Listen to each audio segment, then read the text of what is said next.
Hello friends, today's video is about the making of sodium hydroxide. Let's start. Sodium hydroxide. Last video में हमने पढ़ा था कि common salt कैसे बनता है और अभी हम इस वीडियो में पढ़ेंगे कि कॉमन सॉल्ट कैसे अदर सॉल्ट्स को बनाने में हेल्प करता है। तो NaOH यानी सोडियम हाइड्रोक्साइड, इसे कॉमनली कहा जाता है कास्टिक सोडा। ठीक है, तो आप याद रखिएगा इसका कॉमन नेम है कास्टिक सोडा। कई बार ये क्वेश्चन आता है कि कास्टिक सोडा का जो है फॉर्मूला बताइए। अब क्वेश्चन ये आता है कि भैया ये सोडियम हाइड्रोक्साइड जो है ये बनाते कैसे, और आपने तो बोला NaCl से बनाते हैं। तो बिल्कुल बनाते हैं। देखिए क्या करते हैं हम लोग, NaCl को ले लेते हैं।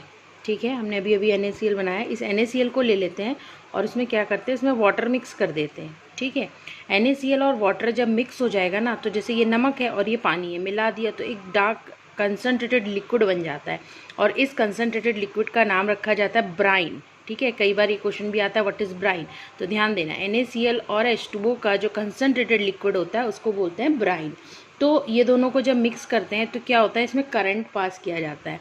तो इस करंट पास जब हम इसको करते हैं तो इसको बोलते हैं इलेक्ट्रोलाइसिस। ठीक है, तो ये इलेक्ट्रोलाइसिस प्रोसेस जब किया जाता है तो इस प्रोसेस के बाद क्या होता है, इस प्रोसेस के बाद यहाँ पर 3 चीज़ें मिलती हैं।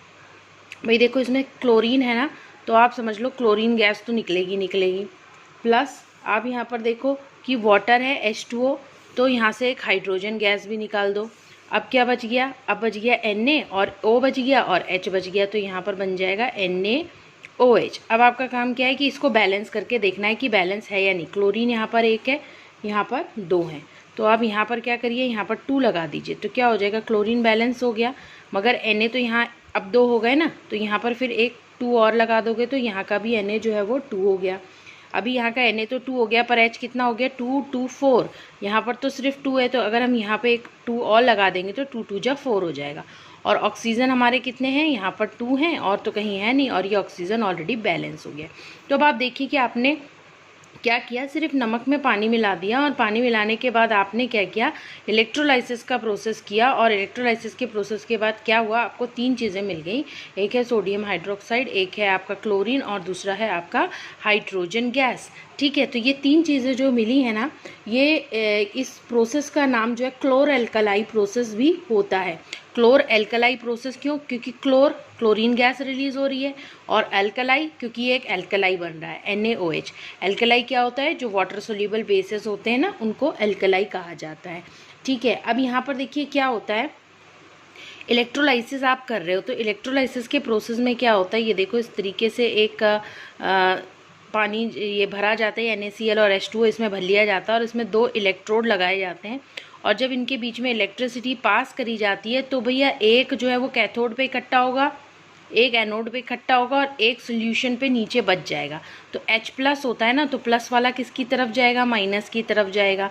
तो जो नेगेटिव वाला है उधर पे आपका हाइड्रोजन इकट्ठा हो जाएगा, जो पॉजिटिव वाला है उसमें आपका क्लोरीन इकट्ठा हो जाएगा, और जो नीचे बचेगा सोल्यूशन वो आपका फाइनली NaOH बच जाएगा। इस तरीके से आप तीनों चीज़ें अलग अलग इकट्ठा कर सकते हैं। तो इस प्रोसेस का नाम क्या था, क्लोर अल्कलाई प्रोसेस। अब क्योंकि आपको ये 3 चीज़ें इसमें मिल रही हैं, तो क्या इन 3 चीज़ों का कोई यूज़ है, कोई फ़ायदा है इनका, तो बिल्कुल फ़ायदा है। आपको जो है पढ़ना है, ये बहुत इंपॉर्टेंट है। NaOH का यूज़ क्या होता है, क्लोरीन का यूज़ क्या होता है, और आपके हाइड्रोजन गैस का यूज़ क्या होता है।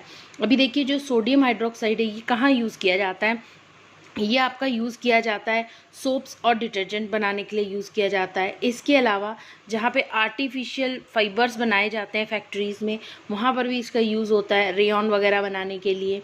पेपर, न्यूज़पेपर आप पढ़ते हो, न्यूज़पेपर बनाने में इसका यूज़ होता है। इसके अलावा जो पेपर आप बनाते हैं ना, न्यूज़पेपर या नॉर्मल पेपर भी जिसे हम लोग लिख रहे हैं, ये पेपर में लिख रहे हैं ना, तो ये पेपर बनाने में भी NaOH का यूज़ होता है। इसके अलावा अगर हम देखें तो मेटल्स में जो है डीग्रीजिंग करनी है, यानी कि मेटल के ऊपर जो है ऑयल और ग्रीस की बहुत मोटी सी लेयर बन गई है, या ऑयल रिफाइनिंग करनी है, या फिर डाइज वगैरह बनानी है, तो वहाँ पर भी आपका NaOH का यूज़ किया जाता है। देन आता है क्लोरीन। क्लोरीन का यूज़ कैसे, अभी क्लोरीन तो आपको पता है स्विमिंग पूल है, पानी है, उसको डिसइंफेक्टेड करने के लिए भी आपका जो है क्लोरीन यूज़ किया जाता है। क्योंकि ये क्लोरीन क्या करता है, ये बैक्टीरिया वगैरह को ख़त्म कर देता है और पानी को साफ़ कर देता है, जिससे वो पीने वगैरह के लिए भी साफ़ हो जाता है। इसके अलावा जो ब्लीचिंग पाउडर हम लोग बनाते हैं उसको बनाने के लिए भी क्लोरीन यूज़ किया जाता है। हाइड्रोक्लोरिक एसिड बनाना है, HCl नाम ही है, Cl तो उसमें चाहिए ही चाहिए होगा, यानी हाइड्रोक्लोरिक एसिड बनाते हैं हम लोग फैक्ट्रीज़ में, तो वहाँ पर भी क्लोरीन यूज़ किया जाता है। इसके अलावा जो पॉलीविनाइल क्लोराइड होते हैं, पेस्टिसाइड्स होते हैं बहुत सारे, CFCs होते हैं, क्लोरोफॉर्म है, कार्बन टेट्राक्लोराइड हैं, बहुत सारे पेंट्स हैं, डाइज़ हैं, वो सब कुछ बनाने के लिए भी ये क्लोरीन का यूज़ किया जाता है। अभी देखिए और क्या चीज़ हम कर सकते हैं। कई चीज़ें ऐसी होती हैं ना जो कि क्या बोलते हैं पानी में डिज़ोल्व नहीं हो पाती हैं, तो जो चीज़ें पानी में डिज़ोल्व नहीं होती उनमें से कुछ चीज़ें क्लोरीन में डिज़ोल्व हो जाती हैं।